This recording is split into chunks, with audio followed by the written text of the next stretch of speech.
ಕಾಂಗ್ರೆಸ್ ಸರ್ಕಾರಕ್ಕೆ ಧರ್ಮಸ್ಥಳದ ಷಡ್ಯಂತ್ರ ಮಾಡುತ್ತಿರುವ ದುಷ್ಟ ಶಕ್ತಿಗಳಿಗೆ ಧರ್ಮಸ್ಥಳದ ಷಡ್ಯಂತ್ರ ಮಾಡುತ್ತಿರುವ ದುಷ್ಟ ಶಕ್ತಿಗಳಿಗೆ ಬೇಕೇ ಬೇಕು ಬೇಕೇ ಬೇಕು ಸರ್ಕಾರಕ್ಕೆ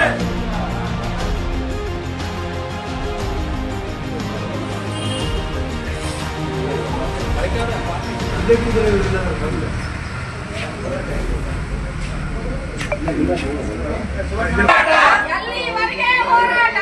ಎಲ್ಲೂವರೆಗೆ ಹೋರಾಟ ಉರುಳೆ ಸರ್ಕಾರಕ್ಕೆ ಉರುಳೆ ಸರ್ಕಾರಕ್ಕೆ ಅಯ್ಯಯ್ಯೋ ಭಾರತ್ ಮಾತಾ ಕಿ ಜೈ ಭಾರತ್ ಮಾತಾ ಕಿ ಜೈ ಈ ಭ್ರಷ್ಟ ಮತ್ತು ದುಷ್ಟ ಸರ್ಕಾರ ಧರ್ಮಸ್ಥಳದ ನಮ್ಮ ಹಿಂದೂಗಳ ಧಾರ್ಮಿಕ ಶ್ರದ್ಧಾ ಕೇಂದ್ರ, ದೇಶದ ಮತ್ತು ಜಗತ್ತಿನ ಒಂದು ಧರ್ಮ ಕ್ಷೇತ್ರವಾಗಿರ್ತಕ್ಕಂಥ ಧರ್ಮಸ್ಥಳದ ಮೇಲೆ ಷಡ್ಯಂತ್ರವನ್ನು ಮಾಡಿ ಆ ಧರ್ಮ ಭೂಮಿಯಲ್ಲಿ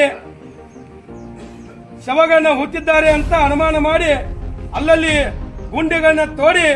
ಆ ಧರ್ಮ ಕ್ಷೇತ್ರಕ್ಕೆ ಅಪಪ್ರಚಾರವನ್ನ ಮತ್ತು ಷಡ್ಯಂತ್ರವನ್ನ ಮಾಡತಕ್ಕಂಥ ದುಷ್ಟಶಕ್ತಿಗಳ ವಿರುದ್ಧವಾಗಿ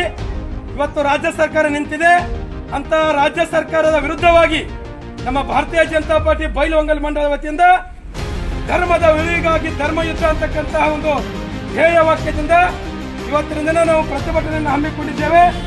ಈ ಧರ್ಮ ವಿರೋಧಿಗಳನ್ನ ಶೀಘ್ರವೇ ಬಂಧಿಸಬೇಕು, ಅವರಿಗೆ ತಕ್ಕ ಶಿಕ್ಷೆಯನ್ನ ಕೊಡಬೇಕು. ಇಲ್ಲವಾದ್ರೆ ಇದೇನು ಹೋರಾಟ ನಡೀತಾ ಇದೆ, ಈ ಹೋರಾಟ ಉಗ್ರ ಸ್ವರೂಪವನ್ನು ಪಡೆದುಕೊಂಡು ಧರ್ಮದ ವಿರುದ್ಧವಾಗಿ ಪ್ರತಿ ಮನೆಗೂ ಕೂಡ ಧರ್ಮದ ಉಳಿವಿಗಾಗಿ ಬಂದು ನಿಮ್ಮ ಸರ್ಕಾರವನ್ನು ಕೆಡವಿ ಧರ್ಮವನ್ನು ಪುನಃಸ್ಥಾಪನೆ ಮಾಡ್ತೀವಿ ಅಂತ ಹೇಳಿ ಈ ಸಂದರ್ಭದಲ್ಲಿ ನಮ್ಮ ಭಾರತೀಯ ಜನತಾ ಪಾರ್ಟಿ ಬೈಲಹೊಂಗಲದಿಂದ ಎಚ್ಚರಿಕೆಯನ್ನು ನೀಡ್ತಾ ಇದ್ದೇವೆ. ಭಾರತ್ ಮಾತಾ ಕಿ ಜೈ. ಭಾರತೀಯ ಜನತಾ ಪಾರ್ಟಿ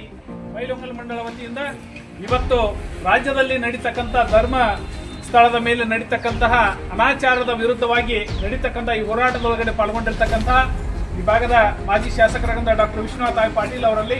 ಹಾಗೂ ಈ ಭಾಗದ ಉದ್ಯಮಿಗಳಾಗಿರ್ತಕ್ಕಂಥ ವಿಜಯ್ ಮೆಟಗುಡ್ ಅವರಲ್ಲಿ ಹಾಗೂ ಮಂಡಳ ಅಧ್ಯಕ್ಷರಾಗಿರ್ತಕ್ಕಂಥ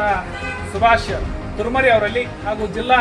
ಉಪಾಧ್ಯಕ್ಷರಾಗಿರ್ತಕ್ಕಂಥ ಗುರು ಮೆಟಗುಡ್ ಅವರಲ್ಲಿ ಹಾಗೂ ನಿಕಟಪೂರ್ವ ಮಂಡಲ ಅಧ್ಯಕ್ಷರಾಗಿರ್ತಕ್ಕಂಥ ಗುರುಪಾಲ್ ಕಳಿ ಅವರಲ್ಲಿ ಹಾಗೂ ಎಲ್ಲ ನನ್ನ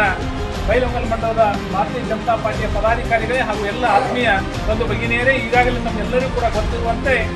ಧರ್ಮಸ್ಥಳ ಅನ್ನೋದು ಒಂದು ಧರ್ಮಕ್ಕೆ ಸೀಮಿತವಾಗಿರ್ತಕ್ಕಂಥ ಸ್ಥಳ ಅಲ್ಲ, ಕೇವಲ ಧರ್ಮದ ಶ್ರದ್ಧಾ ಕೇಂದ್ರ ಅಷ್ಟೇ ಅಲ್ಲ, ಇಡೀ ನಾಡಿನ ಜನತೆಯ ಮಿಡಿತ ಇವತ್ತು ಧರ್ಮಸ್ಥಳಕ್ಕೆ ಅಡಕವಾಗಿದೆ. ಯಾಕಂತಂದ್ರೆ ಕೇವಲ ಧರ್ಮ ಪ್ರಚಾರವನ್ನ ಧರ್ಮಸ್ಥಳವನ್ನು ಮಾತ್ರ ಅಲ್ಲ, ಧರ್ಮಸ್ಥಳ ಇವತ್ತು ಪ್ರತಿ ನಾಡಿನಲ್ಲಿ ಪ್ರತಿ ಮನೆ ಬೈಲಹೊಂಗಲ ಮಂಡಳ ವತಿಯಿಂದ ಒಂದು ಧರ್ಮಸ್ಥಳ ಧಾರ್ಮಿಕ ಕ್ಷೇತ್ರದ ವಿರುದ್ಧ ಏನು ಷಡ್ಯಂತ್ರ ಇದೆ ಅದರ ವಿರುದ್ಧ ನಾವೆಲ್ಲ ಸೇರಿದ್ದೇವೆ. ಈಗಾಗಲೇ ಸಾಕಷ್ಟು ಎಲ್ಲ ಮಾತಾಡಿದಾಗ ಈ ಒಂದು SIT ಅನ್ನು ರಚಿಸುವ ಮುಖಾಂತರ ಅಲ್ಲಿ ಯಾರೋ ಒಬ್ಬ ಅನಾಮಿಕ ತಲೆಬುರುಡೆ ತೊಗೊಂಡು ಬಂದು ಧರ್ಮಸ್ಥಳದಾಗ ಸಾಕಷ್ಟು ಕೊಲೆಗಳಾಗಿದ್ದಾವೆ, ಅತ್ಯಾಚಾರ ಆಗಿದೆ ಅನ್ನುವಂಥ ಒಂದು ಮಾತು ಹೇಳಿದಾಗ ಹಿಂದೆ ಮುಂದೆ ನೋಡಿದ್ಲೇ ಒಂದು SIT ರಚಿಸಿ ಅಲ್ಲಿ 17 ಕಡೆ ಗುಡ್ಡವನ್ನು ಅಗಿಯುವಂಥ ಕೆಲಸ ಮಾಡಿ ನೋಡಿದರೆ ನಿಜವಾಗಿಯೂ ಸರ್ಕಾರದ ಪರಿಸ್ಥಿತಿ ಏನೈತೆ ಅಂತ ಎಲ್ಲರಿಗೂ ಅರ್ಥ ಆಗುತ್ತೆ.